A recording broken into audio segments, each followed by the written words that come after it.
God, it's late again. Everyone thinks I'm asleep, or fine, or just busy with my own life. But these nights feel long. My thoughts get louder when everything else goes quiet. I keep wondering why it feels like I'm carrying so much by myself. If you see me here, why does it still feel this lonely? And why am I so tired when I haven't even done anything today? I see you. Not in a distant way. Not as an idea. I see you exactly as you are right now, sitting with thoughts you didn't invite, feeling the weight settle in once the noise of the day fades. Night has a way of stripping things down. During the day, you can move, respond, distract yourself. At night, there is nothing to manage except what you feel. That's when the pretending stops. That's when you notice how heavy your chest feels, how quiet your phone is, how rarely anyone asks how you really are. You wonder why no one knows. The truth is, you've learned how to hide without meaning to. You answer, "I'm okay," before anyone finishes the question. You share the safe parts. You keep the rest inside because explaining it feels exhausting, and you're not sure anyone would stay long enough to understand. So the loneliness grows, not because you want it to, but because you've been surviving. You ask why you're so tired. It's not because you're lazy. It's because your mind has been working overtime, replaying conversations, worrying about things you can't fix tonight, carrying emotions you never put down. You've been strong in ways no one clapped for.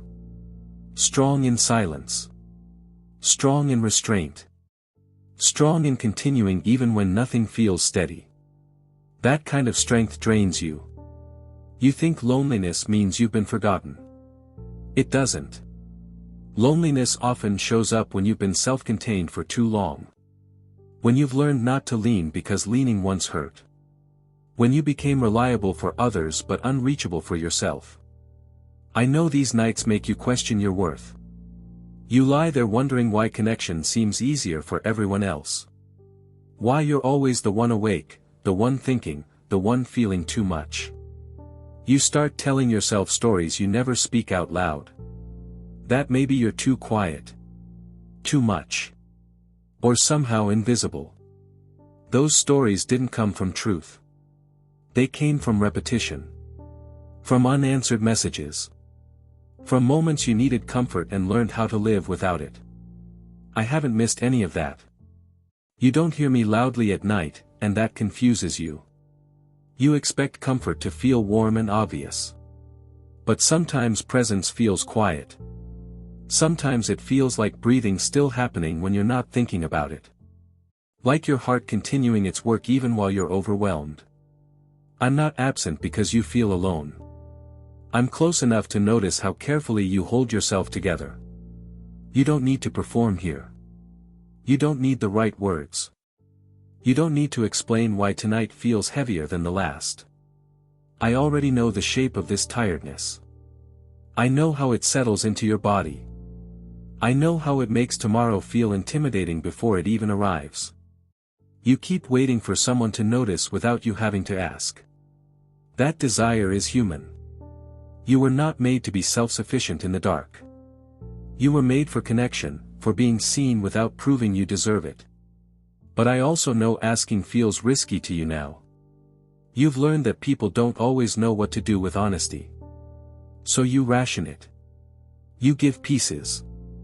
You save the rest for the night. That's why I meet you here. I'm not asking you to suddenly feel better. I'm not asking you to have faith that fixes everything. I'm sitting with you in the part that doesn't resolve quickly. The part that feels repetitive. The part that makes you wonder if this is just how life will feel for a long time. You are allowed to admit that you're struggling, even if nothing dramatic happened today. You are allowed to be worn down by the quiet accumulation of small disappointments. You are allowed to want more warmth than you've been given. My child, you don't have to earn rest by suffering in silence. You don't have to be impressive to be held. You worry that if you stop holding everything together, something will collapse. That fear keeps you alert even when you're exhausted. It's why sleep doesn't come easily. It's why your mind keeps scanning, revisiting, preparing for things that aren't happening right now. For this moment, you don't need to solve your life. You don't need to understand why this season feels isolating. You don't even need to know what you'll say if someone finally asks how you are. Just stay here a little longer. Not to fix the loneliness. Not to escape it. Just to let yourself be exactly as you are without explaining or defending it. This night is not a judgment on you. It's a space. And we haven't finished walking through it yet. I'm still here. I don't really know what to say next. Part of me wants to believe you're close, and part of me is afraid to, because if I let myself feel that, I might also feel how much I've needed it. And I don't know if I can carry that too. Why does needing anyone feel so heavy now? Because you've been teaching yourself not to need. Not out of pride. Out of protection. There were times when you reached out and felt the gap. When you spoke honestly and sensed discomfort instead of care. When your vulnerability didn't land the way you hoped. So slowly, without deciding to, you adjusted. You learned how to minimize your needs. How to tell yourself it's not that bad. How to become low maintenance in your own pain. That strategy helped you survive. But it also taught your body that needing is dangerous. That closeness costs too much. That longing should be swallowed before it asks for more. So now, when you feel the desire to be held, understood, chosen, it doesn't come cleanly. It comes with guilt. With tension. With the fear that you're asking for something unreasonable. That's why it feels heavy. You're not broken for feeling this way. You're responding to history. To patterns that taught you to stay quiet to stay safe. To moments where independence felt like the only reliable option. I know you're afraid that if you fully admit how much you need connection, it will expose how little you feel you have. That fear keeps you hovering at the edge of honesty. Close enough to feel the ache, far enough to avoid the risk. But notice this, even now, you're still here. You didn't shut down completely. You didn't walk away from the feeling. You're sitting in it, breathing through it, letting it exist without running. That tells me something about you. You're not numb. You're careful. There's a difference. You think needing makes you weak. But needing is simply a signal. Like hunger. Like thirst. It doesn't mean you failed. It means you're alive and paying attention. What makes it exhausting is that you've been carrying the signal alone. Answering it with self-talk instead of comfort. With distraction instead of rest. With endurance instead of relief. You've been trying to be both the one who hurts and the one who fixes it. That's too much for anyone. You ask why it feels heavier now than it used to. Because you're tired in a deeper way. Not just physically. Not just emotionally. You're tired of always being the one who adjusts. The one who understands. The one who doesn't ask for much. You're tired of being unseen while being dependable. I know there's a part of you that worries this is just who you are now. That loneliness has settled in permanently. That this quiet ache is something you'll always carry. But loneliness is not an identity. It's a condition. And conditions can change, even when they linger longer than expected. Not quickly. Not dramatically. But gradually. Through moments that don't announce themselves as important. Right now, the most honest thing you can do is stop arguing with how you feel. Stop telling yourself you should be stronger, calmer, more grateful. Those thoughts don't comfort you. They only keep you performing. You don't need to perform here. I'm not measuring your faith by how steady you sound. I'm listening to what you're actually saying underneath the words. The longing. The fatigue. The quiet hope you don't want to name because you're afraid of disappointment. My child, hope doesn't disappear just because you protect it. It waits. Sometimes in the dark. Sometimes behind your skepticism. Sometimes behind your, I don't know anymore. You don't have to force yourself to believe something better is coming. You don't have to imagine a future version of yourself who feels connected and whole. That pressure only makes the present feel more inadequate. Instead, stay with what's true right now. You're lonely. You're tired. You're still breathing. You're still reaching, even if it's quietly. That matters. You may not feel surrounded, but you are not unsupported. Even when no one texts. Even when the room feels too quiet. Even when your thoughts loop back to the same questions. I am not waiting for you to become less needy. I am not disappointed by how often you come back with the same ache. I don't get tired of this conversation. You don't need to rush this night toward resolution. You don't need to turn it into a lesson or a breakthrough. Let it be what it is, a moment where you're honest and not alone in that honesty. There will be other nights like this. And there will be nights that feel lighter, even if you don't know why. Neither kind defines you. For now, let yourself rest in the fact that you don't have to hold everything together in this space. You can loosen your grip just a little. Not because everything is safe. But because you don't have to be the only one holding. We're still in this together. You don't need to answer me. I know your mind is slowing, not because everything makes sense, but because you're tired of holding the same questions so tightly.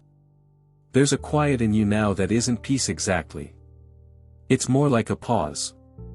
A place where you stop pushing back against how you feel. That's enough for this moment. You're used to thinking that if something doesn't change, it means it's permanent. That if relief doesn't arrive quickly, it's not coming at all. But your life hasn't unfolded in straight lines. Neither does healing. Neither does connection. They come in small shifts that are easy to miss when you're exhausted. I'm not asking you to reframe this night into something meaningful. You don't need to find a reason for your loneliness. Some experiences don't explain themselves while you're in them. They simply ask to be endured with honesty. You've been enduring quietly for a long time. I see how carefully you ration your energy. How you decide which days you can afford to feel and which days you can't. How you postpone your own needs because there's always something else that feels more urgent. That habit kept you functioning. It doesn't mean it has to define you forever. You worry that if you stop bracing yourself, you'll fall apart. But what you call falling apart is often just feeling what you've been postponing. Tears that didn't have space before. Fatigue that finally gets acknowledged. A sadness that wants to be noticed, not fixed. There's nothing dangerous about that. It's uncomfortable, yes. But discomfort isn't the same as harm. You've learned to associate quiet with abandonment. With the absence of care. So when things slow down, your body tenses, waiting to be left. That response makes sense given what you've known. It doesn't mean it's telling you the truth now. I'm not leaving when the room gets quiet. I'm not disappointed when you don't know what to say. I'm not measuring this moment by how comforted you feel. Sometimes closeness doesn't feel warm. Sometimes it feels steady. Like something that doesn't move even when you do. You don't have to label this night as good or bad. You don't have to decide what it means for your faith or your future. Let it simply be a night where you didn't run from yourself. That's a form of courage you rarely recognize. I know you wish someone would sit beside you without you having to explain your sadness. Without advice. Without comparison. Just presence. My child, that desire isn't childish or unrealistic. It's a memory of how you were meant to be held. Even if you haven't experienced it often, your longing didn't come from nowhere. You may still wake up tomorrow with the same unanswered questions. You may still feel the familiar ache when the day quiets again. I'm not promising that those feelings will disappear. What I am offering is continuity. The assurance that you don't have to start from zero each time the loneliness returns. You're not failing because it shows up again. You're learning how to stay with yourself instead of abandoning yourself. That's not small. As this night continues, you might notice your breathing deepen without effort. Or your thoughts slow enough to drift. or nothing at all change on the surface. All of that is acceptable. You don't need to thank me. You don't need to resolve anything before sleep. You don't need to promise to be better or braver tomorrow. Just let yourself be a person who needed company tonight and didn't pretend otherwise. The night will pass in its own time. And when it does, it won't erase what you carried through it. But it also won't define the rest of your story. You're allowed to rest here. Not because everything is settled, but because you don't have to stay alert in every quiet moment. I'm here. That doesn't solve everything. But it means you're not alone as this night unfolds.